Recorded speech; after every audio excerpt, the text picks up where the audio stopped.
नमस्कार, मैं हूं आपके साथ आयुषी शर्मा। आइए नजर डालते हैं आज की कुछ खास खबरों पर।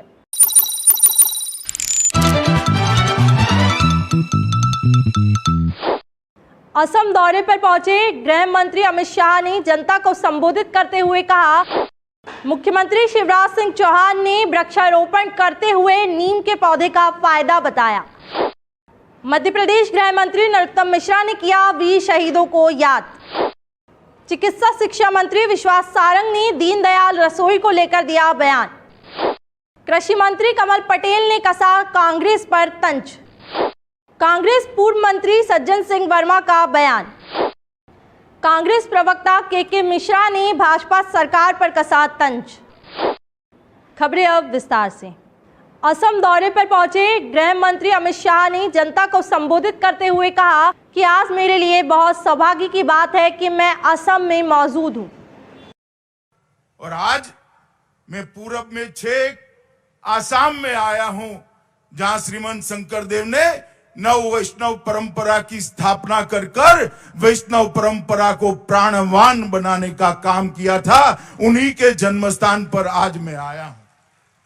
मित्रों, मेरे लिए बहुत सौभाग्य का दिन है, क्योंकि यहीं से एक नई शुरुआत हुई। असम को एक नई भक्ति संस्कृति देने की शुरुआत श्रीमंत शंकरदेव ने की और माधव देव जी ने इसको आगे बढ़ाया। और आज यहां पर दोनों क्षेत्राधिकार उपस्थित है।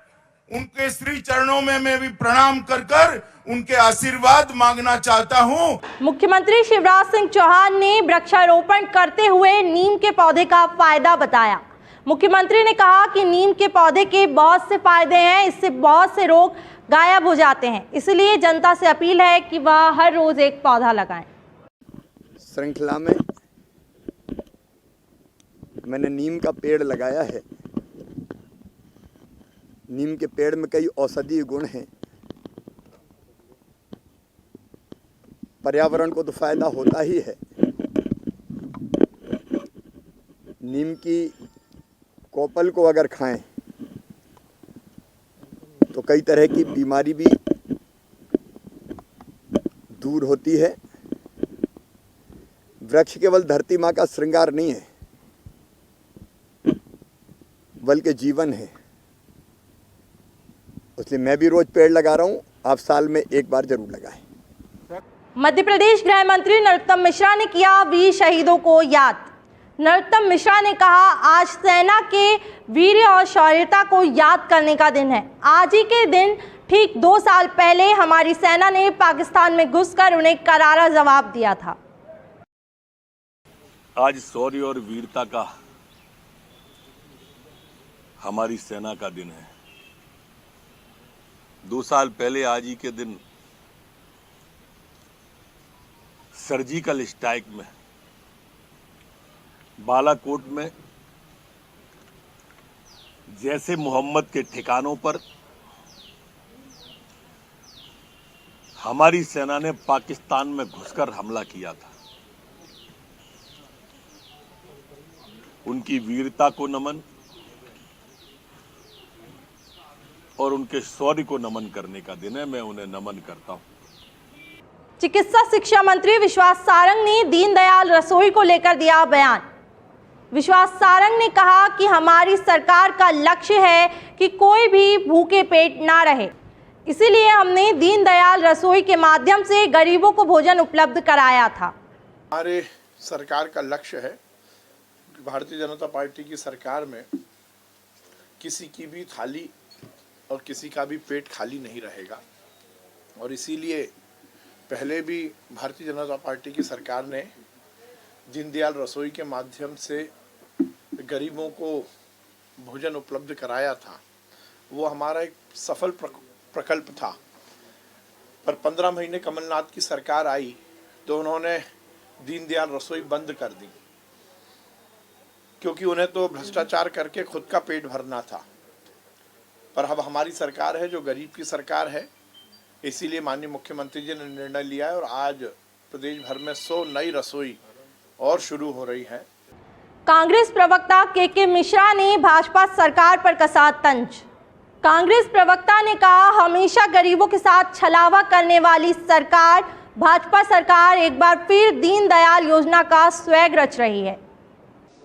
हमेशा गरीबों के साथ छलावा करने वाली भारतीय जनता पार्टी की सरकार फिर दीनदयाल जी का स्वांग रच रही है।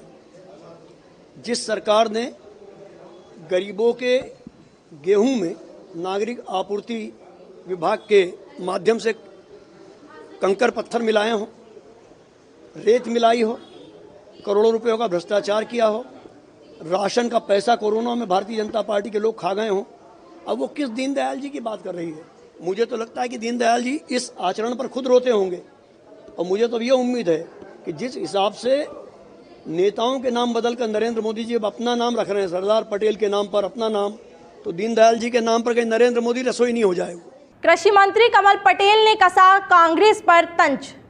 कृषि मंत्री कमल पटेल ने कांग्रेस पर तंज कसते हुए कहा कि कांग्रेस कहती कुछ है और करती कुछ है। राहुल गांधी ने कहा था कि सरकार आने पर 2 लाख का कर्ज माफ होगा, पर किसानों का कोई कर्ज अभी तक माफ नहीं हुआ। देखिए, कांग्रेस कहती कुछ है और करती कुछ है। राहुल गांधी जी ने कहा था कि 10 दिन में अगर कर्जा 2 लाख का माफ नहीं किया तो मुख्यमंत्री बदल दूंगा, और बदला क्या?